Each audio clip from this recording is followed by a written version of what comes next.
अस्सलाम वालेकुम रहमतुल्लाहि वबरकातुहू। अज़ीज़ तलबा व तालिबात, एक बार फिर से डिजिटल स्कूल में आपका इस्तकबाल है। आज हम जमात शशुम मज़मून तारीख सबक नंबर 10 कदीम भारत तहज़ीबी इसका दूसरा पार्ट देखने जा रहे हैं। पहला पार्ट चैनल के प्लेलिस्ट में मौजूद है, साथ ही साथ डिजिटल स्कूल इस एंड्रॉयड ऐप के अंदर भी मौजूद है। उसे ज़रूर डाउनलोड कीजिए, ये बिल्कुल फ्री है।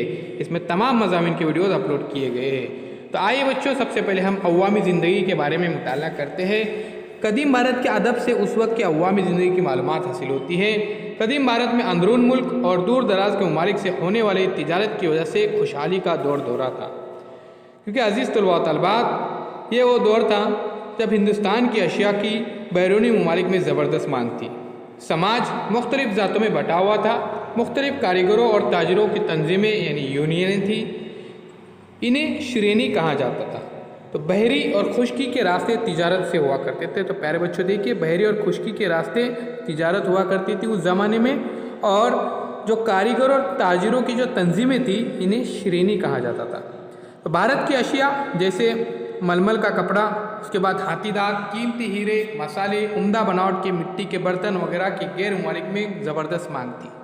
चावल, गेहूँ, जौ, मसूर ख़ास फसलें थी। लोगों की ग़िज़ा में इन अनाजों से तैयार की गई मुख्तलिफ़ अशिया के साथ गोश्त, मछली, दूध, घी और फल वगैरह शामिल थे। लोग ख़ास तौर से सूती कपड़े इस्तेमाल करते थे और रेशम और ऊन के लिबास भी इस्तेमाल करते थे। आम तौर से वो लिबास मौजूद धोतियों और पगड़ियों और साड़ियों ही की तरह हुआ करते थे। अब प्यारे बच्चों देखते हैं इल्म तिब के बारे में। भारत के इल्म तिब को आयुर्वेद कहा जाता है। आयुर्वेद की काफ़ी पुरानी रिवायत है। आयुर्वेद में अमराज की अलामतें, अमराज की तशखीस, अमराज का इलाज जैसी बातों पर गौर व खोज किया गया है। इसी के साथ इस बात पर भी ध्यान दिया गया है कि मर्ज लाहक न हो। तो बिम्बिसार के दरबार में जीवक नामी मशहूर एक वेद था जो काफ़ी मशहूर था। अज़ीज़ तलबा व तालिबात, वाकभट ने इल्म तिब पर कई किताबें लिखी हैं। इनमें अष्टांग सिंगरा और अष्टांग हृदय अहम किताबें हैं। अब देखिए प्यारे बच्चों, रियाजी और फल्कियात। कदीम भारतीयों ने रियाजी और फल्कियात का गहरा मुताला किया था। भारतीयों ने 1 से 9 और सिफर के आदाद का सबसे पहले इस्तेमाल किया था। अब प्यारे बच्चों, आपके सामने जो तस्वीर है, ये नालंदा महाविहार की मुहर है। मौजूदा बिहार में शहर पटना के करीब नालंदा यूनिवर्सिटी थी जो काफ़ी मशहूर थी। इसमें दूर दराज के लोग तलबा पढ़ने आते थे। अब इसके बाद हम देखते हैं विक्रमशिला यूनिवर्सिटी। विक्रमशिला यूनिवर्सिटी मौजूदा बिहार के भागलपुर के करीब थी। 8वीं सदी ईस्वी में राजा धर्मपाल ने इसकी बुनियाद रखी थी। वहाँ 6 विहार यानी 6 खानकाएँ थे। हर विहार का दाखिली दरवाज़ा अलग था। अब तालीम के मराकज़ में सबसे अहम तक्षशिला यूनिवर्सिटी के बारे में देखते हैं। तो कदीम भारत में तालीम के कई अहम और मशहूर मराकज़ थे। बैरूनी मुल्क के तलबा भी यहाँ तालीम हासिल करने के लिए हिंदुस्तान में आया करते थे। तक्षशिला कदीम भारत के तिजारती रास्ते पर वाक़या एक अहम शहर था। अब यह मकाम पाकिस्तान में है। उस ज़माने में प्यारे बच्चों, पाकिस्तान हिंदुस्तान में ही शामिल था। वहाँ आसार कदीमा के दस्तयाब होने वाले सबूतों की बुनियाद पर मालूम होता है कि उसे 6वीं सदी कब्ल मसीह में बसाया गया। माहिर कवायद पानी और तबीब वेद चरक भी तक्षशिला यूनिवर्सिटी के ही तालिब इल्म थे। सिकंदर के हमरा आने वाले यूनानी मोरखीन ने भी तक्षशिला का जिक्र किया है। उन्होंने ये लिखा है कि यूनान में कहीं भी इस तरह की यूनिवर्सिटी नहीं है। तो प्यारे बच्चों, इतनी बड़ी यूनिवर्सिटी हिंदुस्तान में थी उस ज़माने में।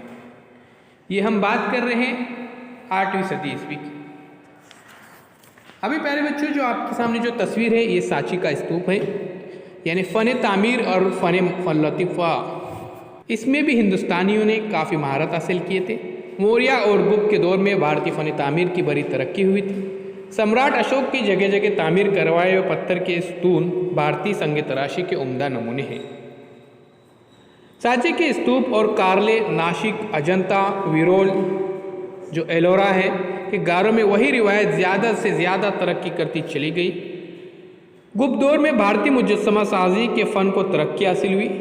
जनूबी भारत में चालुक्य, पल्लू हुकूमत के अहद में मंदिरों की तामीर को खूब तरक्की हासिल हुई थी। तो अजीज़ तलबा व तालिबात, इसी दौर में महाबलीपुरम के मनादिर इसकी गवाही देते हैं कि जो तामीर किए गए थे और वाकई काबिल तारीफ़ हैं।